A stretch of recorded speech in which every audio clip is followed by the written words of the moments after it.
शांताकारं भुजगशयनं पद्मनाभं सुरेशं विश्वाधारं गगनसदृशं मेघवर्णं शुभांगं लक्ष्मीकान्तं कमलनयनं योगिविरधानगम्यं वंदे विष्णुं भवभयहरं सर्वलोकैकनाथं। जय श्री हरि विष्णु, जय श्री राधे कृष्ण। आप सभी का आपके अपने YouTube channel V K Mishra present में बहुत बहुत स्वागत है। आइए आज आप सब सुनेंगे माघ मास शुक्ल पक्ष की जया एकादशी व्रत की कथा। इस बार जया एकादशी का व्रत जो कि 20 फरवरी 2024 दिन मंगलवार को किया जा रहा है। आप सभी भक्तों को जया एकादशी व्रत की ढेर सारी शुभकामनाएं। आप सभी के जीवन में लक्ष्मी नारायण की कृपा से, भगवान श्री कृष्ण की कृपा से आप सभी को सभी प्रकार के सुख और समृद्धि की प्राप्ति हो। माघ मास की शुक्ल पक्ष की एकादशी को जिसे कि जया एकादशी के नाम से जाना जाता है। इस दिन भगवान विष्णु, माता लक्ष्मी, भगवान श्री कृष्ण का पूजन किया जाता है। जो भी भक्त सच्ची श्रद्धा के साथ, नियम और निष्ठा के साथ जया एकादशी का व्रत करते हैं, इस दिन भगवान विष्णु, माता लक्ष्मी, भगवान श्री कृष्ण का पूजन करते हैं, व्रत में नियमों का पालन करते हैं, कथा श्रवण करते हैं, भगवान की आरती करते हैं। इससे भगवान विष्णु अपने भक्तों के सभी प्रकार के पापों को नष्ट कर देते हैं।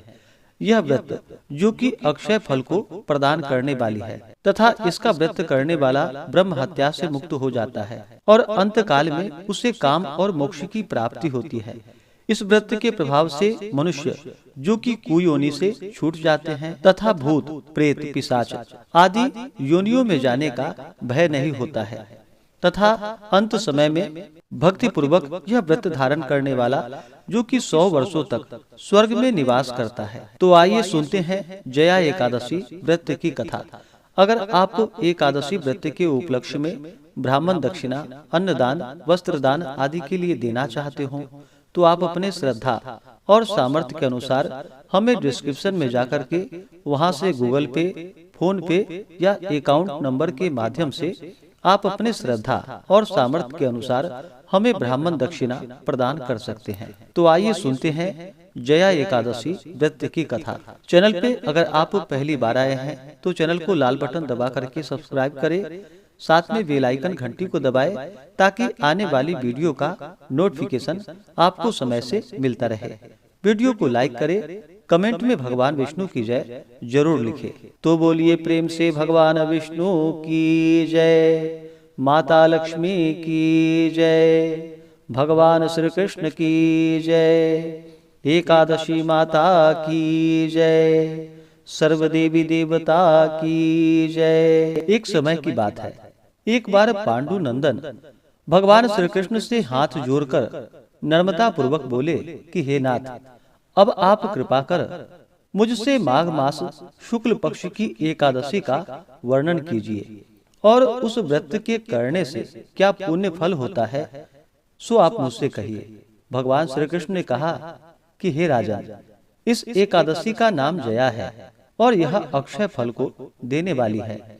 इसका व्रत करने वाला ब्रह्म हत्या से मुक्त हो जाता है और अंत काल में उसे काम और मोक्ष की प्राप्ति होती है।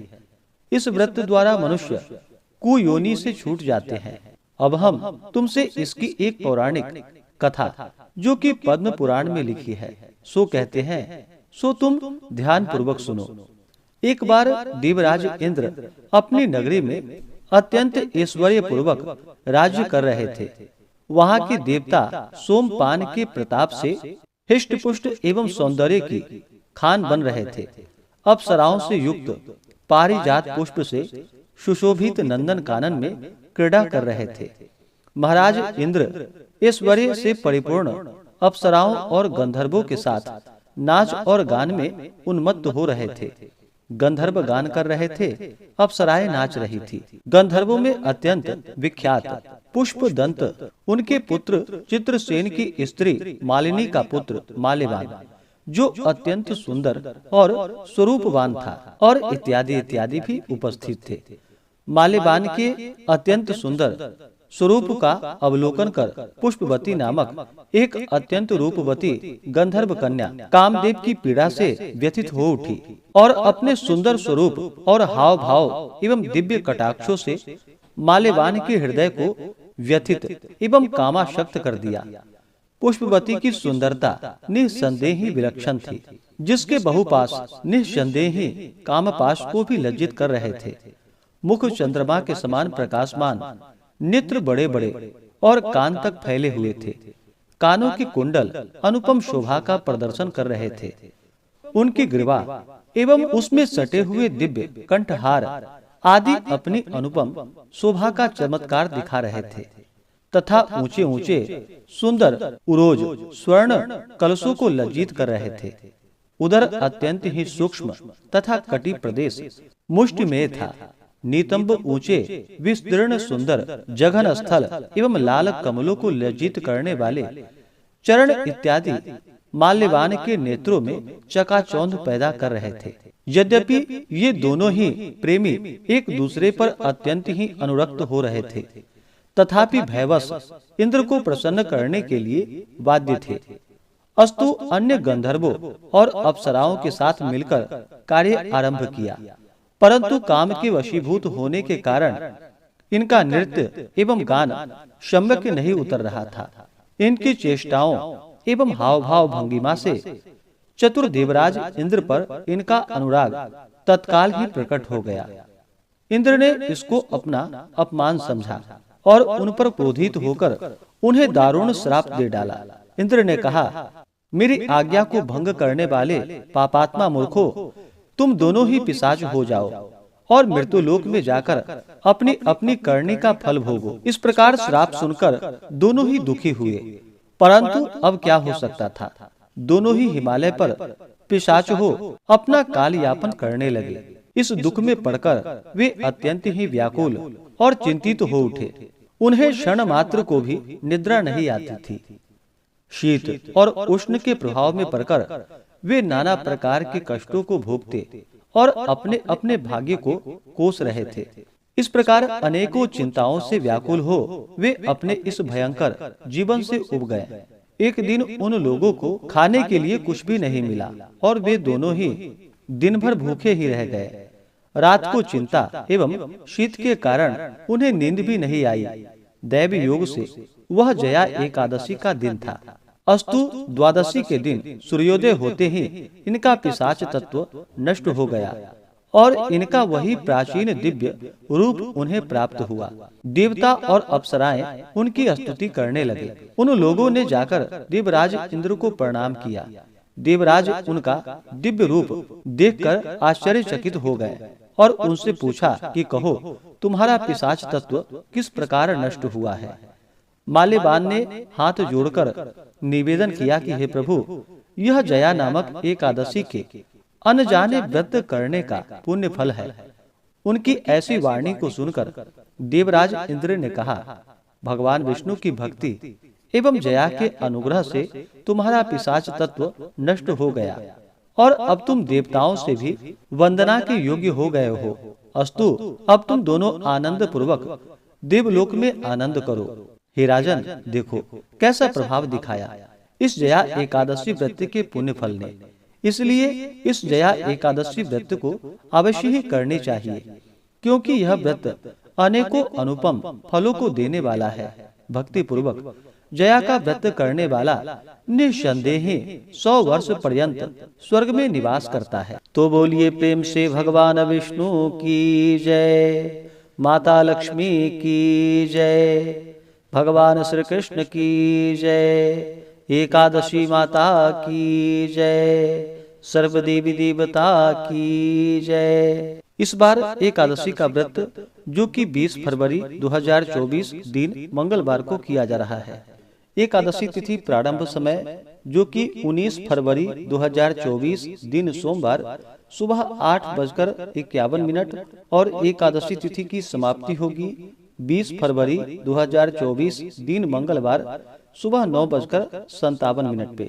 और इस व्रत का पारण जो कि 21 फरवरी को किया जाएगा। एकादशी व्रत का पारण जो कि हरिवासर में नहीं करनी चाहिए। हरिवासर का समय द्वादशी तिथि का पहला चौथाई हिस्सा, वह समय हरिवासर का होता है। द्वादशी तिथि की जो समाप्ति है वह 21 फरवरी 2024 दिन बुधवार को सुबह 11:29 पे द्वादशी तिथि की समाप्ति है। जया एकादशी व्रत का पारण 21 फरवरी को किया जाएगा। पारण का जो समय होगा वह समय सुबह 6:55 से सुबह 9:11 तक पारण का समय होगा। जया एकादशी व्रत का पारण जो कि गोदुग्धेन पारणम यानी कि गाय के दूध से इस व्रत का पारण किया जाएगा। यह संभव ना हो पाए तो आप तुलसी दल, जल या फल से व्रत का पारण करें। इस बार एकादशी तिथि के दिन 20 फरवरी को जो कि त्रिपुष्कर योग भी बन रहा है, जो कि बड़ा ही पुण्य फलदायी है। त्रिपुष्कर योग जो कि दोपहर 12:13 से शुरू होकर के अगले दिन सुबह 6:55 तक होगा। रवि योग भी बन रहा है 20 फरवरी को, जो कि सुबह 6:56 से दोपहर 12:13 तक होगा। इन योगों में पूजन आदि का कार्य करना, व्रत करना, दान पुण्यों का कार्य करने से जो कि अनंत फलों की प्राप्ति होती है। जो भी भक्तजन एकादशी का व्रत धारण करने वाले हैं उन्हें एकादशी व्रत के लिए जो कि दशमी के दिन से ही व्रत में नियमों का पालन करना चाहिए। दशमी तिथि के दिन सूर्यास्त होने से पहले ही भोजन ग्रहण कर लेनी चाहिए। दशमी तिथि के दिन चावल ग्रहण नहीं करनी चाहिए और एकादशी तिथि के दिन भी चावल ग्रहण नहीं करनी चाहिए। दशमी तिथि के दिन सूर्यास्त से पहले जो कि शुद्ध और सात्विक आहार ग्रहण करनी चाहिए। रात्रि ब्रह्मचर्य का पालन करते हुए भगवान विष्णु एकादशी व्रत का स्मरण करते हुए सोना चाहिए। एकादशी की सुबह ब्रह्म मुहूर्त में उठ करके नित्य क्रियाओं से निवृत्त होकर के गंगा नदी में या घर के नहाने के पानी में ही थोड़ा सा गंगा जल मिला करके स्नान करना चाहिए। शुद्ध वस्त्र धारण करके व्रत का संकल्प लेना चाहिए। व्रत के लिए भगवान विष्णु भगवान श्री कृष्ण से प्रार्थना करनी चाहिए कि हे भगवान विष्णु, हे भगवान श्री कृष्ण, आज मैं जया एकादशी का व्रत रखने जा रहा हूँ या रखने जा रही हूँ। इस प्रकार से भगवान से प्रार्थना करे कि यह व्रत मेरा निर्विघ्न पूरा हो, हमें पुण्य फलों की प्राप्ति हो, हमारे सभी प्रकार के पाप और ताप नष्ट हो जाएं। आपके मन में जो भी इच्छा हो, जो भी कामना हो, वह भगवान विष्णु भगवान श्री कृष्ण से कहें और एकादशी के दिन जो कि दिन रात्रि उपवास रहते हुए भगवान का सुबह और शाम के वक्त पूरे विधि विधान के साथ पूजन करना चाहिए। जो उपवास नहीं रह पाते हैं, जिनका स्वास्थ्य सही ना हो, तो आप एक समय फलाहार ग्रहण करें।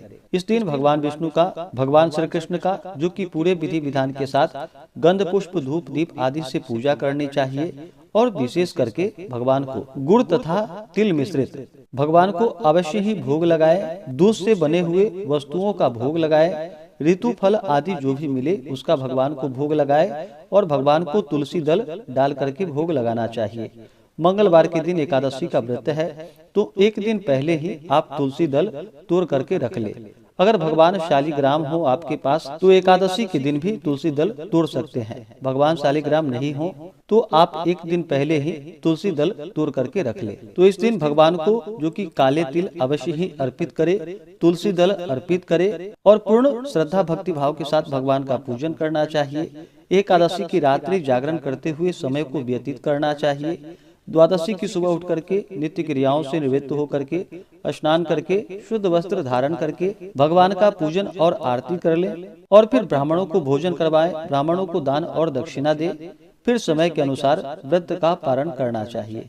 इस प्रकार से जो भी भक्तजन व्रत को धारण करते हैं तो भगवान विष्णु भगवान श्री कृष्ण अपने भक्तों पर अति प्रसन्न होते हैं, अपने भक्तों के पाप और ताप को नष्ट कर देते हैं तथा सुख समृद्धि का आशीर्वाद प्रदान करते हैं और अंत में भगवान विष्णु के धाम की प्राप्ति होती है। तो आशा करता हूँ कि यह जानकारी आपको अच्छा लगा हो।